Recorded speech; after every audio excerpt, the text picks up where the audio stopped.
भाद्रपद कृष्ण अष्टमी को श्री कृष्ण जन्माष्टमी कहते हैं, क्योंकि यह दिन भगवान श्री कृष्ण का जन्मदिवस माना जाता है। इसी तिथि की घनघोर अंधेरी आधी रात को रोहिणी नक्षत्र में मथुरा के कारागार में वसुदेव की पत्नी देवकी के गर्भ से भगवान श्री कृष्ण ने जन्म लिया था। यह तिथि उसी शुभ घड़ी की याद दिलाती है और सारे देश में बड़ी धूमधाम से मनाई जाती है।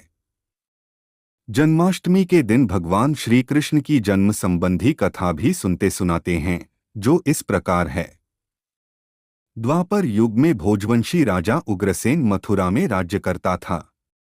उसके आत्ताई पुत्र कंस ने उसे गद्दी से उतार दिया और स्वयं मथुरा का राजा बन बैठा। कंस की एक बहन देवकी थी, जिसका विवाह वसुदेव नामक यदुवंशी सरदार से हुआ था। एक समय कंस अपनी बहन देवकी को उसकी ससुराल पहुंचाने जा रहा था।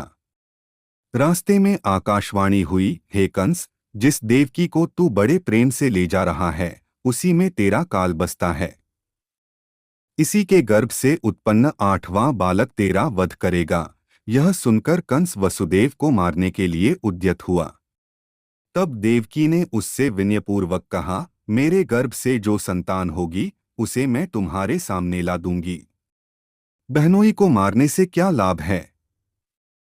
कंस ने देवकी की बात मान ली और मथुरा वापस चला आया। उसने वसुदेव और देवकी को कारागृह में डाल दिया। वसुदेव देवकी के एक एक करके 7 बच्चे हुए और 7 को जन्म लेते ही कंस ने मार डाला। अब 8वां बच्चा होने वाला था। कारागार में उन पर कड़े पहरे बैठा दिए गए। उसी समय नंद की पत्नी यशोदा को भी बच्चा होने वाला था। उन्होंने वसुदेव देवकी के दुखी जीवन को देख 8वें बच्चे की रक्षा का उपाय रचा। जिस समय वसुदेव देवकी को पुत्र पैदा हुआ, उसी समय संयोग से यशोदा के गर्भ से एक कन्या का जन्म हुआ, जो और कुछ नहीं सिर्फ माया थी। जिस कोठरी में देवकी सुदेव कैद थे, उसमें अचानक प्रकाश हुआ और उनके सामने शंख, चक्र, गदा, पद्म धारण किए चतुर्भुज भगवान प्रकट हुए। दोनों भगवान के चरणों में गिर पड़े।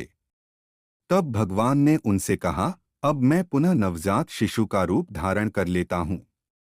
तुम मुझे इसी समय अपने मित्र नंदजी के घर वृंदावन में भेज आओ और उनके यहाँ जो कन्या जन्मी है, उसे लाकर कंस के हवाले कर दो।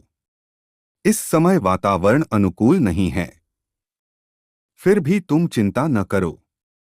जागते हुए पहरेदार सो जाएंगे, कारागृह के फाटक अपने आप खुल जाएंगे और उफनती अथाह यमुना तुमको पार जाने का मार्ग दे देगी।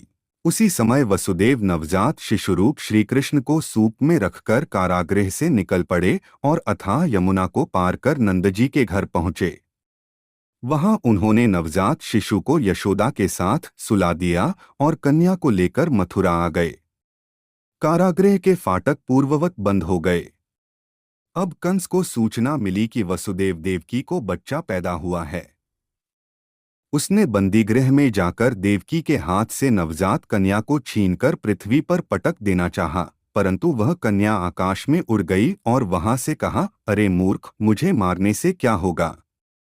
तुझे मारने वाला तो वृंदावन में जा पहुंचा है। वह जल्द ही तुझे तेरे पापों का दंड देगा।